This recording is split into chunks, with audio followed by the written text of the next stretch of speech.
Phase 3 begins with X-Men The Last Stand, but this time there would be more focus on the Dark Phoenix storyline, and it would also be a lot bigger, essentially serving as this universe's Civil War equivalent, featuring the new Avengers aside from War Machine and the Fantastic Four, bringing together the original Big Three Marvel teams.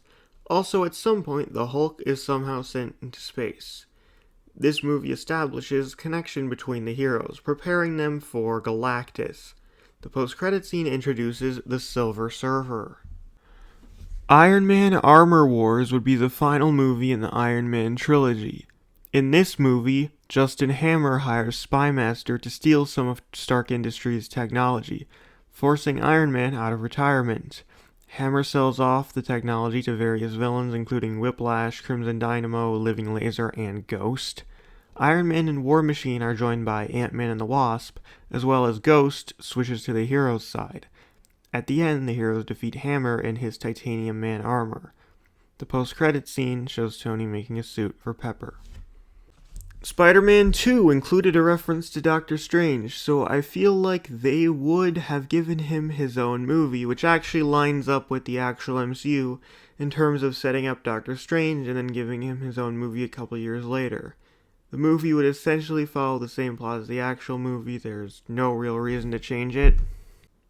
Ghost Rider is another underrated movie that I quite enjoy, but I would change a few things. Blackheart and Mephisto would have their comic designs because I prefer those, and Blade would appear but in a smaller role since this is Ghost Rider's origin story.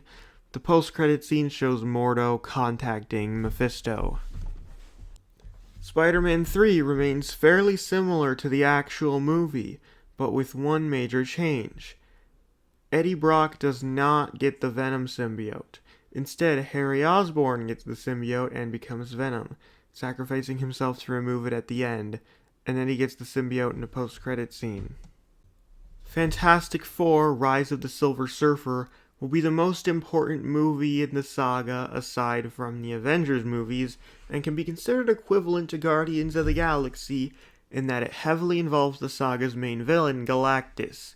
Here, Galactus sends the Silver Surfer to Earth to prepare it for his arrival. The Silver Surfer ends up deciding to defect from Galactus after being convinced by the Fantastic Four, so Galactus sends Terrax the Tamer instead. However, he is defeated by the Fantastic Four and the Silver Surfer. Galactus realizes that Earth will be much harder to take than he thought, so he delays his arrival to prepare. Doctor Doom does not appear, however the post-credit scene can set up his return. Marvel Knights would bring together this universe's street-level heroes including Daredevil, Elektra, the Punisher, Winter Soldier, Hawkeye, Kate Bishop, and Yelena Belova, who goes by White Widow. The main villain would be Mr. Fear, who was actually meant to be the main villain of Daredevil 2, and the post-credit scene sets up the return of Kingpin. Midnight Suns would similarly bring together another corner of this universe, the supernatural side, as Doctor Strange recruits a team including Ghost Rider, Blade, Hannibal King, and Elsa Bloodstone in order to take down Mordo and Mephisto, who are now working together. By the end, Mephisto is banished to Hell to never return, and the post-credit scene sets up the return of Dormammu. Planet Hulk picks up from X-Men The Last Stand, with Hulk landing on the planet Sakaar. Again, the story will be really new, so I'll just say they plan to do it in both the comics and the MCU at the same time, and there wouldn't really be any notable changes. It could just be like the comic storyline. The post-credit scene show Galactus looming over Sakaar. And finally, we get to Avengers: The Coming of Galactus, which picks up right where Planet Hulk ended, with Galactus arriving to Sakaar and absorbing its energy. The Hulk manages to escape back to Earth in a pod. At this time, the Silver Surfer arrives on Earth to warn all of the heroes. The Avengers, X-Men, Fantastic Four, Marvel Knights, and Midnight Suns all work together to defend Earth from Galactus' invasion, as he sends his heralds and the Chitauri in an attempt to weaken Earth by taking out the heroes.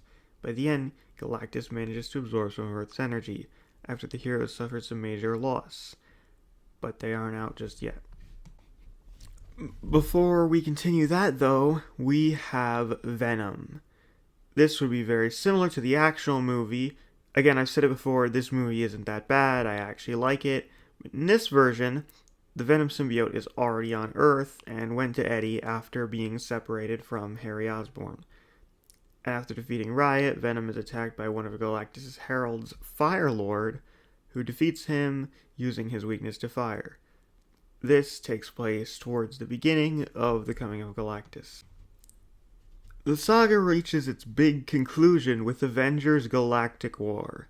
The heroes, now joined by Venom, work to stop Galactus before he manages to drain Earth of all its energy.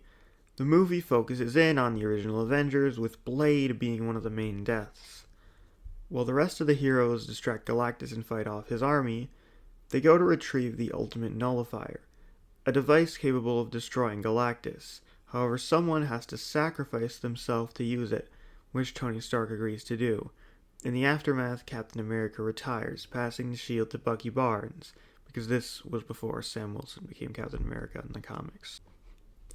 Phase 3 concludes with an epilogue, The Wolverine, which I'm combining with X-Men Origins Wolverine into a longer movie, so The Wolverine is the main plot, while the story of Wolverine's origin is told through flashbacks, except Deadpool doesn't appear in this version.